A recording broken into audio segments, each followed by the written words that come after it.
जहां तक बात यह है कि 9 मई दफन हुआ, वो नहीं दफन हुआ। ये बात ठीक है कि 30% जो वोटर हैं उन्होंने एक ऐसी जमात को वोट दिए हैं जिसने 9 मई किया था।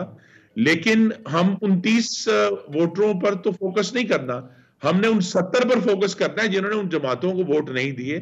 और उन 70 वोटरों की जो नुमाइंदा जमातें हैं वो इंशाल्लाह हुकूमत बनाने जा रही हैं। तो हम ये जरूर कह सकते हैं कि मुल्क में अब एक ऐसा खास तबका मौजूद है जो आग और बलवे को जो है उसकी उसकी तौसीक करता है और उसको सपोर्ट करता है। लेकिन एक तकरीबन 2/3 से ज्यादा लोग ऐसे हैं जिन्होंने उसको सपोर्ट नहीं किया।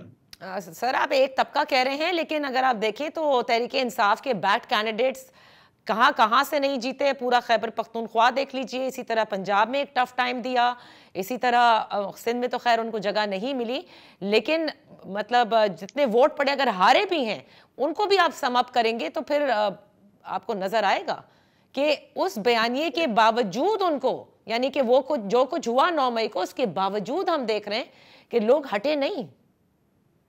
जी, मैं ये कह रहा हूं कि वो एक माकूल तादाद जरूर मौजूद है 30% की, लेकिन 70% वो भी उन पाकिस्तानियों का हम क्या कहें जिन्होंने उसको वोट नहीं दिया। अगर वो 70% लोग 2/3 से ज्यादा मौजूद हैं, उन्होंने दूसरी जमातों को सपोर्ट किया है। तो लिहाजा में ये कहना है कि पाकिस्तानियों की एक गालिब तादाद, ओवरवेलमिंग मेजोरिटी जो है, वो 9 मई की तौसीक उसने नहीं की, लेकिन 1/3 ऐसे लोग हैं जिन्होंने उसकी तौसीक की है।